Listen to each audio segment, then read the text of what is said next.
नमस्कार, अटल न्यूज में आपका स्वागत है और मैं आपसे मुखातिब हूँ समीर अब्बास। प्रोफेसर वसीम बरेलवी का शेर है कि जहाँ रहेगा वहीं रोशनी लुटाएगा, किसी चिराग का अपना मुका नहीं होता। और उसी बरेली की सरजमीन से निकलकर डॉक्टर फिरोज खान ने न ही सिर्फ हिंदुस्तान का प्रतिनिधित्व यूएस में किया बल्कि दुनिया में एक खास पहचान बनाई। बरेली के निवासी डॉक्टर फिरोज खान, उन्होंने जो अपना बीडीएस किया वो मुरादाबाद से किया और उसके बाद कुछ खास करने की तमन्ना लिए वो आगे बढ़े और ज़बरदस्त मेहनत की और कैंसर की रिसर्च में उन्होंने ना ही सिर्फ यूपी बल्कि हिंदुस्तान में पहला स्थान हासिल करते हुए यूएस में जाके रिसर्च की और तमाम चीज़ें की। कैंसर के तमाम जानकारी रखते हैं और लगातार और भी चीज़ें देखते हैं, सॉफ्टवेयर पर भी काम करते हैं, साथ ही जो कैंसर की इलाज है, दवाइयाँ हैं, उसके ऊपर भी खास नज़र रहती है। डॉक्टर फिरोज खान ने बीडीएस मुरादाबाद से किया, उसके बाद रिसर्च करने के सिलसिले में वो यूएस चले गए और हिंदुस्तान से अकेले जो बाशिंदे थे वो चुन के गए थे। बेंगलोर में ये एग्ज़ाम हुआ था साल 2008 में और उसके बाद तमाम चीज़ें हैं। और फिर उसके बाद क्योंकि बरेली की जो गंगा जमनी तहजीब है वो अपने जो बाशिंदे हैं, लोग हैं, उनको बरेली में खींच लाती है। यही वजह थी कि वो बरेली आए और उसके बाद पिछले 10 सालों से बरेली में सेवाएं दे रहे हैं। गौसे आजम अस्पताल है आरटीओ के पास, वहाँ पर ये सेवाएं दे रहे हैं। बेहद सादा इंसान हैं, बेहद सादा मिजाज हैं, कम बोलते हैं, सटीक बोलते हैं और तमाम तरह से खिदमत खल्क कर रहे हैं। ज़बरदस्त शख्सियत है। मैं आपसे मिलाने जा रहा हूँ डॉक्टर फिरोज खान साहब से। मैंने आपका इंट्रोडक्शन देने की कोशिश की, लेकिन मुझे ऐसा लगता है कि हमने जो तमाम बातें की उसके मुकाबले जो आपका इंट्रोडक्शन है, आपकी जो शख्सियत है वो कम है। मैं चाहता हूँ और भी अगर आप इसमें कुछ इजाफा करना चाहें तो कर सकते हैं। जी, ये आपकी ज़्यादा नवाजी है। हम लोगों का काम जो है मरीज़ को ठीक करना होता है और आजकल जो कैंसर की बीमारी चली है वो एक ऐसी बीमारी है, जब किसी मरीज़ को हो जाती है तो पूरा घर और सारे लोग बहुत ज़्यादा परेशान हो जाते हैं। कैंसर का ट्रीटमेंट काफ़ी वक्त से चल रहा है और लगातार रिसर्च हो रही है कैंसर पे। कैंसर का ट्रीटमेंट आ चुका है, लेकिन कैंसर का ट्रीटमेंट शुरुआती स्टेज, पहली दूसरी स्टेज तक ही ठीक से हो पाता है। थर्ड स्टेज में रिजल्ट अच्छे नहीं होते और लास्ट स्टेज में सर्जरी या ट्रीटमेंट मुमकिन नहीं होता है। तो इसलिए कैंसर के मरीज़ को और इस टाइप की दिक्कत वाले मरीज़ को सबसे पहले ज़रूरी ये होता है कि जल्द से जल्द डॉक्टर की सलाह लें और उसका अपना प्रॉपर इलाज करवाएं। कैंसर के केस में आजकल मिनिमली इन्वेजिव सर्जरी भी आ गई है और भी कई सारी रिसर्च हो रही है और भी कई सारे मेडिसिन नई बन रही हैं। कुछ जैसे हम लोग मुंह की सर्जरी करते हैं, मुंह के कैंसर के ऑपरेशन करते हैं, तो इसमें प्री कैंसरस कंडीशन एक होती है जो गुटखा, पान, तम्बाकू, कई सारे फैक्टर्स हैं जिनकी वजह से हो जाती है और 6% लोगों में लगभग ये होती है। लेकिन जिनमें होती है वो सेंसिटिव होते हैं और अगर वो उस हैबिट को चालू रखते हैं, खाते रहते हैं, इस्तेमाल करते रहते हैं, तो आगे कैंसर की प्रॉब्लम उन मरीजों में आती है। उन मरीजों का इलाज करने के लिए हम लोग एक मिनिमली इन्वेजिव इंजेक्शन यूज़ करते हैं जिसको हम इंट्रालीजनल इंजेक्शन कहते हैं। ये इंजेक्शन हफ्ते में एक बार लगता है। इससे मरीज का मुंह भी खुलने लगता है, जो मुंह बंद हो जाते हैं गुटखा, पान, तंबाकू के इस्तेमाल से। और साथ में जो केमिकल्स हार्म करते हैं, जो कि हमारी म्यूकोजा स्किन की बहुत सॉफ्ट और मुलायम होती है, जो उस केमिकल्स को एब्जॉर्ब कर लेती है मुंह के अंदर, उनको भी न्यूट्रलाइज करता है। प्लस जो वहाँ पे कंजेशन हो जाता है, फाइब्रोब्लास्टिक एक्टिविटी बढ़ जाती है, उसको ये नॉर्मल करता है, ठीक करता है और धीरे धीरे करके जो नॉर्मल फिजियोलॉजी है उसको लाने की कोशिश करते हैं। जो ल्यूकोप्लेकिया के पैचेस बन जाते हैं वो इससे ख़त्म होते हैं और काफ़ी पेशेंट को इससे रिलीफ मिलता है। तो सबसे पहला कैंसर का ट्रीटमेंट देखिए यही है कि कैंसर होने से पहले उसका इलाज किया जाए, प्री कैंसरस कंडीशन पे किया जाए।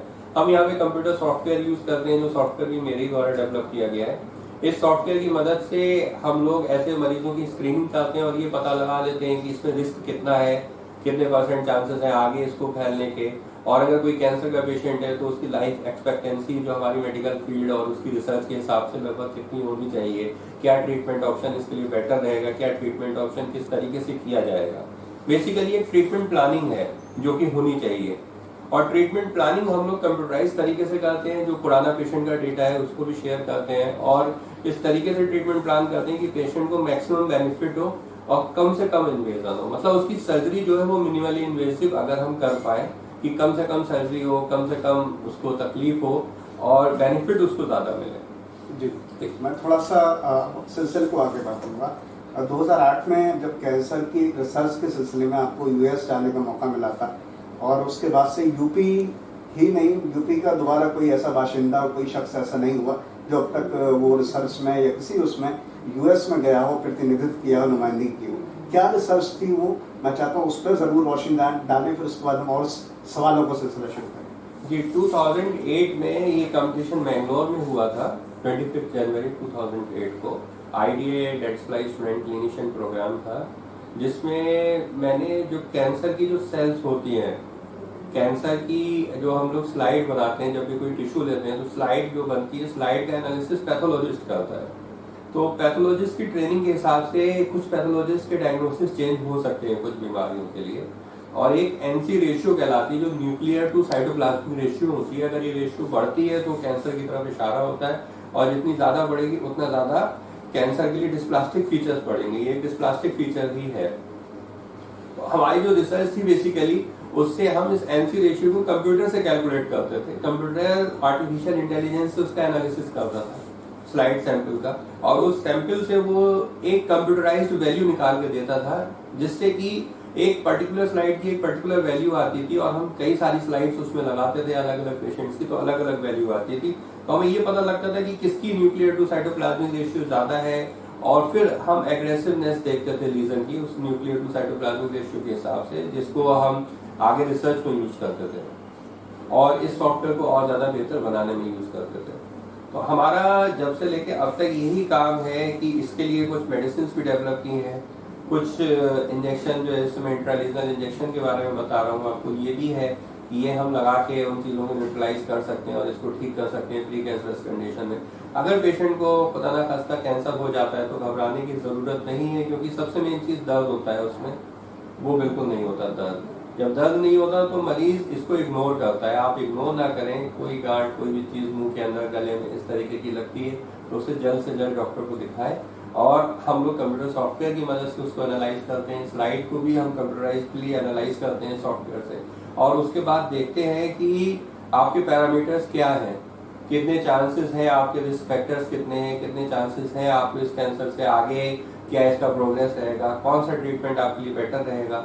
तो इन्हीं सारी चीज़ों के ऊपर वो रिसर्च थी। उसमें एक दूसरी चीज़ है जो सॉफ्टवेयर अभी भी अवेलेबल नहीं है, वो ये है कि अगर ये साइटोलॉजिक सैंपल हो, जैसे कि हम लोग कहते हैं कि साइटोब्रेस्ट से अगर हम एक्सफोलिएटिव सेल लें और एक्सफोलिएटिव साइटोलॉजी का सैंपल स्लाइड के ऊपर बनाए, तो उसकी काउंटिंग और न्यूक्लियर टू साइटोप्लाज्मिक रेशियो निकालने की टेक्निक अभी नहीं है, जो अभी मार्केट में नहीं है, वो हमारा ये सॉफ्टवेयर करता है, और इसका पेटेंट भी पेंडिंग है। हम लोग पेटेंट के ऊपर भी काम कर रहे हैं, और हमारी ख्वाहिश यही है कि पेटेंट होने के बाद भी मरीज को कम से कम पैसों में ये चीज़ मिले और कौन कम आदत हो उसको फायदा मिले।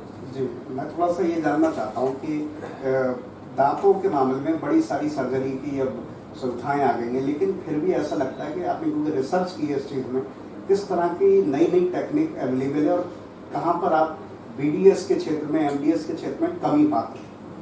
देखिए, BDS और MDS इंडिया के एजुकेशन सिस्टम के हिसाब से हमारे पास मौजूद है, लेकिन जैसे हम देखते हैं कि MBBS BDS के इक्विवेलेंट है, MS और MD MDS के इक्विवेलेंट है, बट इसके आगे जो आप देखेंगे MCH और DM which are super specialisation, तो सुपर स्पेशलाइजेशन डेंटिस्ट्री में अवेलेबल नहीं है इंडिया के अंदर फिलहाल। सुपर स्पेशलाइजेशन में बहुत सारी चीज़ें जैसे ओरल ऑन्कोलॉजी है, डेंटल इम्प्लांट्स है, और मिनिमली इन्वेसिव सर्जरी है, और भी काफ़ी सर्जरीज, काफ़ी रिसर्च डेंटल में चल रही है। तो हम लोग बेसिकली सुपर स्पेशलिटी वाले काम ही करते हैं। हमारी सिर्फ एक ही टैगलाइन है बेसिकली कि जिस मरीज को कहीं फ़ायदा नहीं हो रहा है, जो मुंह की समस्या है, जीभ में, गले में, दांतों में, ऊपर नीचे के जबड़े में, TMJ जॉइंट में, कहीं पे भी ऐसी प्रॉब्लम है जो कहीं ठीक नहीं हो पा रही है, वो काफ़ी ज़्यादा लाइलाज हो चुकी है, मरीज घूम घूम के परेशान है, तो वो हमारे पास आए, इंशाल्लाह हम उसको कोशिश करेंगे और हमें पूरी उम्मीद है कि हम उसको ठीक कर पाएंगे। क्योंकि जो मैग्लोफेशियल रीजन है वो सबसे ज़्यादा कॉम्प्लेक्स रीजन है हमारी बॉडी का, और कई सारी नर्व्स, कई सारी वेसल्स, और एनाटॉमिकल पोजीशन इसकी ऐसी है, एस्थेटिक्स भी पूरी यहाँ से, जो खूबसूरती है, हमारी लुक है, वो सारा यहाँ से डिसाइड करता है।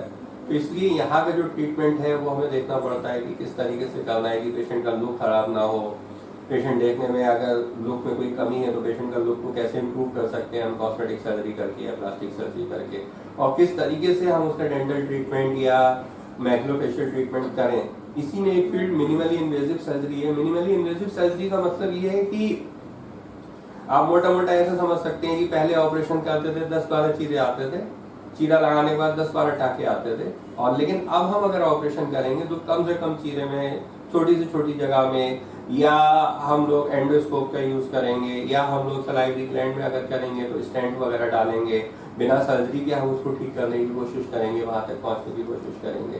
तो इसी टाइप से बहुत सारे प्रोसीजर्स मैक्रोफेशियल रीजन में ऐसे हैं जिसमें हम मिनिमली इन्वेजिव सर्जरी यूज करते हैं। और मिनिमली इन्वेजिव सर्जरी सबसे ज्यादा हम लोग इम्प्लांट्स में यूज करते हैं। इम्प्लांट्स में हमारे यहाँ पे आपको एक टेक्निक स्पेशल मिलेगी कि पेशेंट के मुंह के अंदर कोई दांत नहीं है और सारे दांत फिक्स लगाने हैं। हमें 8 इम्प्लांट, 10 इम्प्लांट या 12 इम्प्लांट ऊपर नीचे के जबड़े में मिला के करने पड़ेंगे और उसके ऊपर दांत लगाएंगे। और जो हम सर्जरी करेंगे वो प्री प्लान कंप्यूटराइज प्लानिंग के साथ इस तरीके से करेंगे कि मरीज के मुंह के अंदर एक भी टांका नहीं आएगा, और सर्जरी करने के 1 घंटे बाद से ही मरीज खाना पीना शुरू कर देगा, और 3rd डे 4th डे हम उसके पक्के दांत लगा देंगे। तो ये जो एडवांटेज है, ये मिनिमली इन्वेजिव सर्जरी का सबसे बड़ा एडवांटेज है। थोड़ा सा मैं ये जानना चाहता हूँ, आखिरी हमारे 2 सवाल हैं। बीडीएस डॉक्टर के बारे में जो ये गलतफहमी है वो ये कि केवल दांतों की जो सफाई है और भी जो तमाम पायरी है और जो छोटी मोटी बातें होती हैं उसी का फिर वो इलाज होता है, लेकिन सर्जरी एक अलग पार्ट है उसमें, और उसमें भी तमाम चीज़ें हम देखते हैं, लेकिन क्योंकि रिसर्च आपकी इन तमाम चीज़ों को भी मैं चाहता हूँ कि आधुनिक तकनीक और क्या क्या आ सकती है और किस किस चीज़ को लेकर आप आने वाले टाइम में अपनी तरफ से कोशिश कर रहे हैं। देखिए, जिस पे हम काम कर रहे हैं, हम फुल्ली कंप्यूटराइज प्लानिंग पे काम कर रहे हैं कि मुंह की कोई भी प्रॉब्लम है, कोई भी दिक्कत है, उसका एनालिसिस और ट्रीटमेंट प्लान कंप्यूटर से तैयार हो, ताकि हमारा सब्जेक्टिव एरर जो है, जो अलग अलग डॉक्टर्स का एरर होता है जिसको हम सब्जेक्टिव एरर कहते हैं, वो कम से कम हो। दूसरी चीज़, मुंह के अंदर लेज़र सर्जरीज आ चुकी हैं, लेज़र से बहुत सारा ट्रीटमेंट हो रहा है, हम लोग लेज़र ट्रीटमेंट दे रहे हैं। तीसरी चीज़ ये कि अब मुंह की जो बीमारियां हैं, या दांत हैं, या हमारे होंठ हैं, नाक है, इन सब चीज़ों से रिलेटेड आजकल कॉस्मेटिक्स की तरफ इशारा ज़्यादा है, कॉस्मेटिक्स को लोग ज़्यादा पसंद करते हैं। तो हम कॉस्मेटिक सर्जरी या कॉस्मेटिक प्लानिंग करते हैं कंप्यूटर में पूरी, और पेशेंट की कॉस्मेटिक लुक को किस तरीके से ठीक किया जा सकता है। टेढ़े मेढ़े दांत हैं मरीज के और उसके पास टाइम नहीं है, ऑर्थोडोंटिक्स के पास जाते हैं, वो कहता है कि 2 साल लगेंगे, 1.5 साल लगेगा, उसको हम सर्जरी के थ्रू या और मिनिमली इन्वेजिव टेक्निक्स लगा के 2 से 3 हफ्ते में हम उस पेशेंट को करेक्ट कर देते हैं। तो इसी टाइप से डेंटल में बहुत सारी रिसर्च हो चुकी है और बहुत सारी रिसर्च हो रही है, इन कई रिसर्च का मैं भी हिस्सा हूँ अभी, जो मैं रिसर्च में काम कर रहा हूँ। तो हमारा मेन मकसद यही है कि मरीज को डिस्कम्फर्ट कम से कम हो, उसके टाके कम से कम लगाने पड़े, ऑपरेशन कम से कम करना पड़े, और उसको बेनिफिट जो प्रॉपर ऑपरेशन पहले होते थे उसके बराबर या उससे ज़्यादा मिले।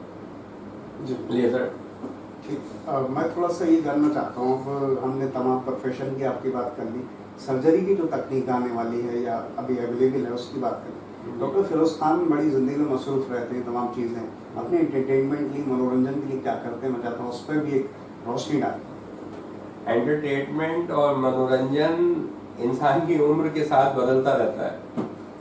पहले कुछ और चॉइस थी, अब कुछ और चॉइस है, और इंशाल्लाह आगे हो सकता है कुछ और चॉइस हो। अब तो मेरा मनोरंजन और एंटरटेनमेंट सिर्फ मेरे बच्चे हैं, जिनको मैं ये चाहता हूँ कि मेरे पास अगर कोई खाली वक्त है तो मैं अपने बच्चों को, अपनी फैमिली को टाइम दे सकूँ और उनको सही तालीम दे सकूँ। अगर आप कोई खास तौर से जो मुंह की प्रॉब्लम होती है उसको लेकर कोई मैसेज देना चाहते हैं बरेली और आसपास की पश्चिमी उत्तर प्रदेश की जो आवाम है, जनता है, तो आप दे सकते हैं हमारे। जी, मेरे 2 मैसेज हैं और दोनों ही मैसेज बहुत ज़्यादा इम्पोर्टेंट है।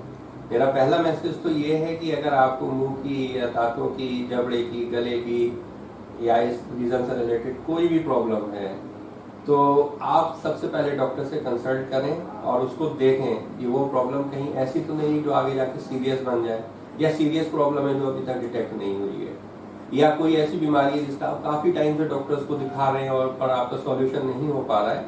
तो आप एक बार, मेरी ख्वाहिश रहेगी कि मुझे दिखाएं और मैं पूरी कोशिश करूंगा कि आपकी प्रॉब्लम को कंप्यूटराइज डायग्नोसिस की मदद से, कंप्यूटराइज ट्रीटमेंट प्लानिंग की मदद से सॉल्व कर पाऊँ।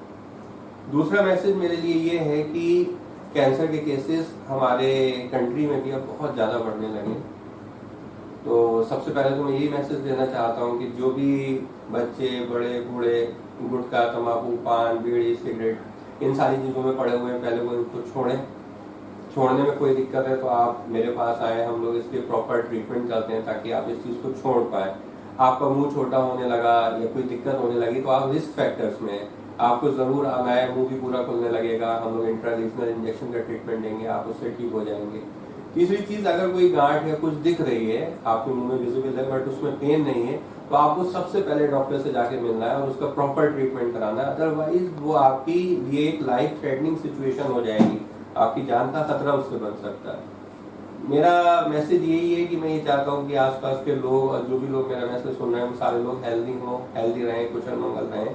लेकिन अगर कोई भी डाउट, कोई परेशानी, कोई दिक्कत है तो आप मुझसे ऑनलाइन भी कांटेक्ट कर सकते हैं, ऑफलाइन मेरे हॉस्पिटल में आके आप लोग दिखवा सकते हैं, या जो मेरी मदद हो सकेगी वो मैं आपकी करने के लिए तैयार हूँ। जी, तो हमारे साथ मौजूद थे डॉक्टर फिरोज खान साहब, और अहम बात यह है कि बरेली की सरजमीन में ही वो आगे बढ़े, यहाँ से तालीम हासिल की और उसके बाद तमाम हिंदुस्तान का प्रतिनिधित्व, नुमाइंदगी उन्होंने यूएस में की और कैंसर के क्षेत्र में रिसर्च करी, उसके बाद आगे बढ़ रहे हैं। वो ज़बरदस्त सॉफ्टवेयर की भी जानकारी रखते हैं। अगर उन्होंने डॉक्टर प्लस सॉफ्टवेयर इंजीनियर के हैं तो गलत नहीं होगा।